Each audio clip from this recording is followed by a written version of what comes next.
name is Heather. You probably don't really know me. I'm age 16 and a half, and I'm making this video to share my story to help others out there. In foster care, it's not easy. And if you went through foster care, I'm sorry, but just let you know there's someone out there for you. My name's Heather Clark, as it says right below. The channel name says Heather Clark, of course. And this is my life story of how I battled with depression. I don't remember anything before age 5, really. I sometimes get flashbacks now and then because I have PTSD.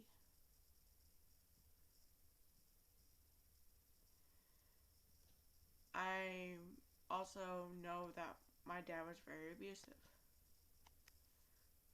But that's what I've heard. I only know what I have been told. Nothing really about before then.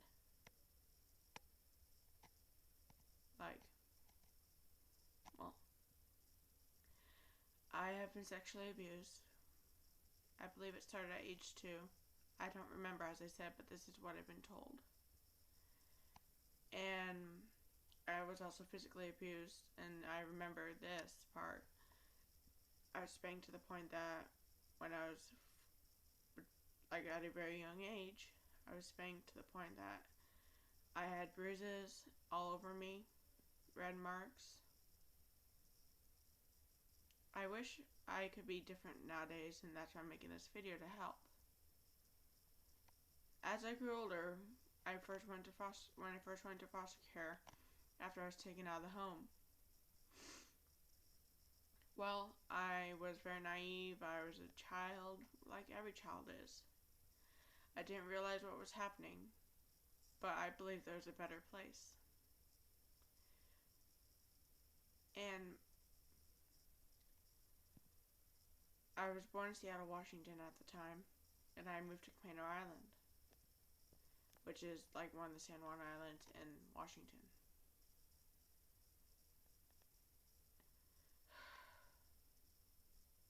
I'm very uncomfortable with sharing this, but I'm going to anyways. I was in the woods with only one neighbor in the foster home. We had a lot of property, we had a lot of fun.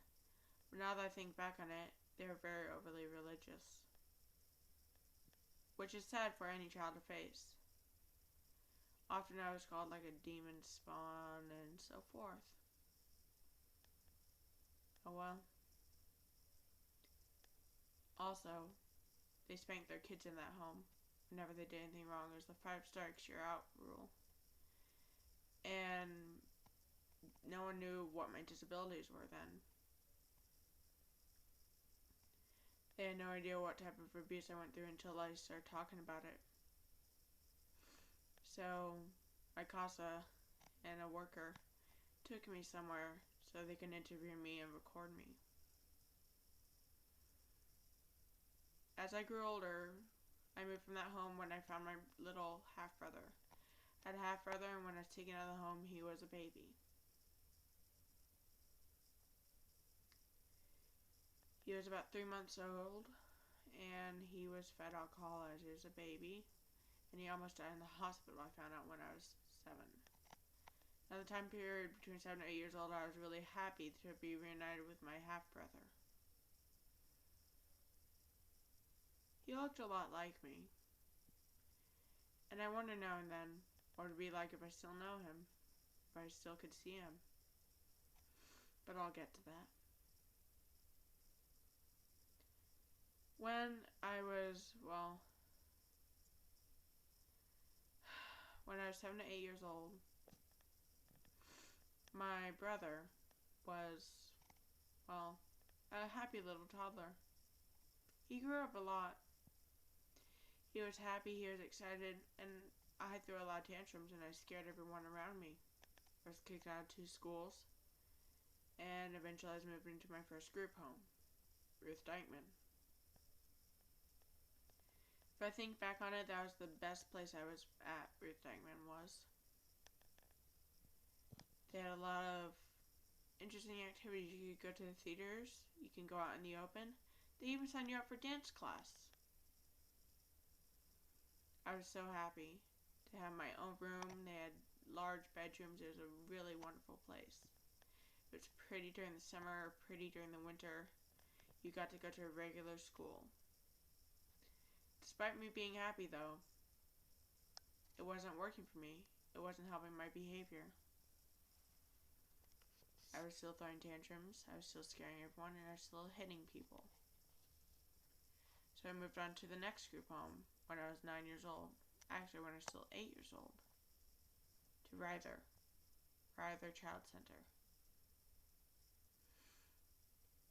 This is a place where you had school on campus, and that's where I met my first love. I'm just going to call him C. I'm not going to use his name in this video for reasons.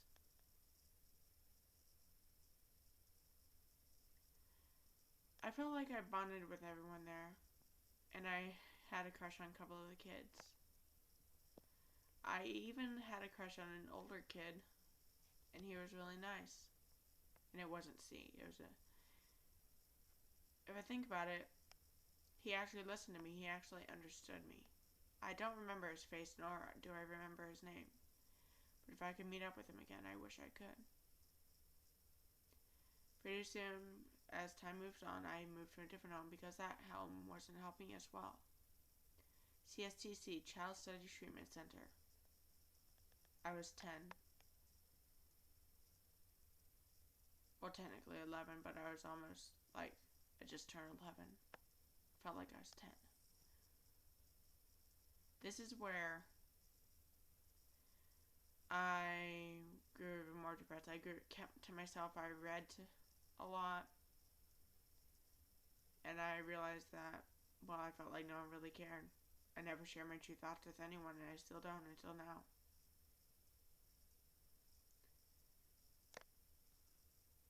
After I moved from that home, I moved to my first foster home. Their names were Sue and Roxanne. That was my first foster home out of, 4 to 5 years. They're really nice. They're a wonderful couple. They helped me so much. I went through a few traumatizing things like my cat dying in front of me, but it's life. I had a lot of fun with them. They taught me so many things about life in general. Then I moved to a home. Another home. This was Melissa. She was going to adopt me. She was the second the second person who was going to adopt me. She was a single mom. After I moved in, we were all raring to go for the adoption. And I went to this school. I was an outcast. I was an outcast to everyone. I was picked on.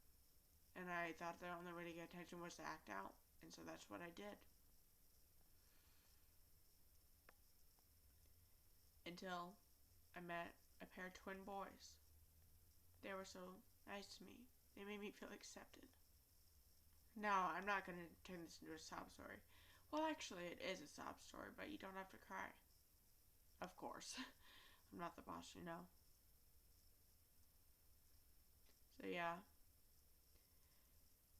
I eventually fell in love with them, which is kind of weird. But I still haven't forgotten my first love. And I still haven't, but I'm forgetting him even more because I